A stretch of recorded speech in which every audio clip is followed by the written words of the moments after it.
ইউক্রেনদের চেয়ে 10 গুণ বেশি গতির ক্ষেপণাস্ত্র হামলা। যুক্তরাষ্ট্র বিশ্ব ব্যবস্থা ধ্বংস করছে, জার্মান প্রেসিডেন্ট। ইউক্রেনের চেয়ে 10 গুণ বেশি গতির ক্ষেপণাস্ত্র হামলা। ইউক্রেনের শব্দের গতির চেয়ে 10 গুণের বেশি গতিসম্পন্ন হাইপারসনিক ওরেশনিক ক্ষেপণাস্ত্র হামলার দাবি করেছে রাশিয়ার সামরিক বাহিনী।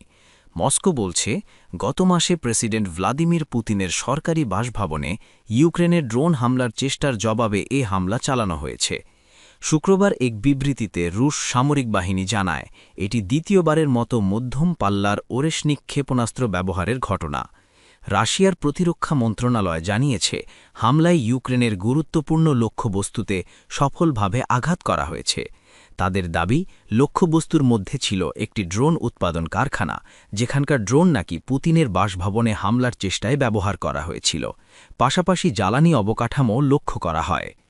রুশ কর্তৃপক্ষের তথ্য অনুযায়ী ওরেশনিক ক্ষেপণাস্ত্র পারমাণবিক ওয়ারহেড বহনে সক্ষম, তবে রাতের এই হামলায় ব্যবহৃত ক্ষেপণাস্ত্রে পারমাণবিক ওয়ারহেড সংযোজিত ছিল কিনা সে বিষয়ে কোনো নিশ্চিত তথ্য দেয়নি মস্কো। ইউক্রেনের লোভিভ অঞ্চলের গভর্নর মাক্সিম কোজিৎস্কি বলেন, একটি গুরুত্বপূর্ণ অবকাঠামো স্থাপনায় রুশ হামলা হয়েছে। স্থানীয় গণমাধ্যমের প্রতিবেদনে বলা হয়, বিশাল গ্যাস সংরক্ষণাগার সহ স্ট্রি নামে একটি গ্যাস ক্ষেত্রই হামলার মূল লক্ষ্য ছিল। এদিকে ইউক্রেনের পররাষ্ট্রমন্ত্রী বলেছেন, ইউরোপীয় ইউনিয়ন ও ন্যাটোর সীমান্তের কাছাকাছি এলাকায় ওরেশনিক ক্ষেপণাস্ত্র ব্যবহারের ঘটনা ইউরোপীয় নিরাপত্তার জন্য একটি গুরুতর হুমকি। তিনি রাশিয়ার ওপর আন্তর্জাতিক চাপ আরও বাড়ানোর আহ্বান জানান। কিয়েভ রাশিয়ার এই হামলাকে ন্যায্যতা দেওয়ার প্রচেষ্টাকেও অযৌক্তিক বলে প্রত্যাখ্যান করেছে। প্রসঙ্গত, রাশিয়ার দাবি অনুযায়ী গত 29 ডিসেম্বর নভগোরোদ অঞ্চলে পুতিনের একটি সরকারি বাসভবনে লক্ষ্য করে 91টি বিস্ফোরকবাহী ড্রোন নিক্ষেপ করে ইউক্রেন, তবে রাশিয়ান সেনাবাহিনী সেগুলো প্রতিহত করেছে বলে দাবি করা হয়। ইউক্রেন শুরু থেকেই এই অভিযোগ অস্বীকার করে আসছে। পরে মার্কিন প্রেসিডেন্ট ডোনাল্ড ট্রাম্পও বলেন, পুতিনের বাসভবনে হামলার ঘটনা ঘটেছে বলে তিনি বিশ্বাস করেন না। যুক্তরাষ্ট্র ধ্বংস করছে, জার্মান প্রেসিডেন্ট। জার্মানির প্রেসিডেন্ট ফ্রাঙ্ক ভাল্টার স্টাইনমায়ার মার্কিন প্রেসিডেন্ট ডোনাল্ড ট্রাম্পের নেতৃত্বাধীন মার্কিন পররাষ্ট্রনীতির কঠোর সমালোচনা করেছেন।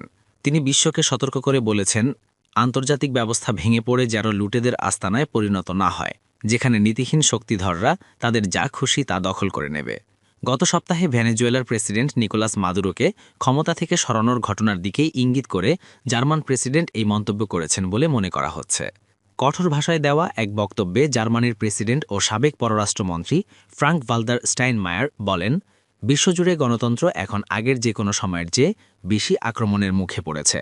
তার বক্তব্যে সাম্প্রতিক ভেনেজুয়েলার রাজনৈতিক ঘটনাবলীর প্রতিফলন স্পষ্টভাবে দেখা যায়।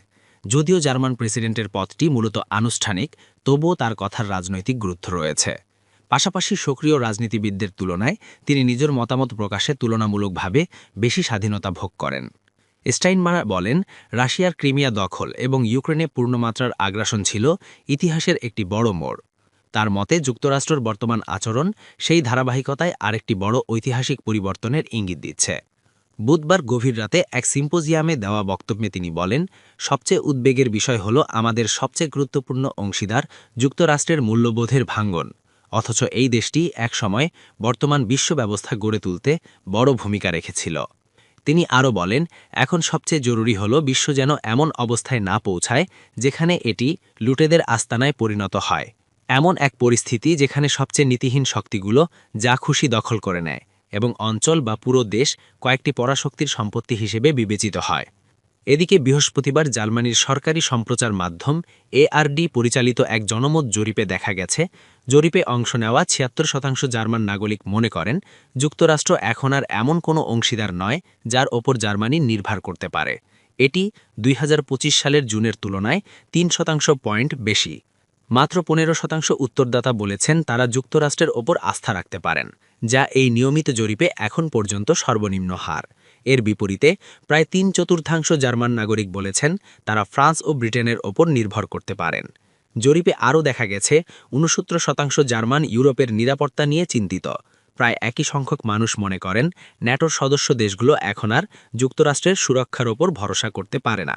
যদিও যুক্তরাষ্ট্রই এই সামরিক জোটের সবচেয়ে শক্তিশালী সদস্য।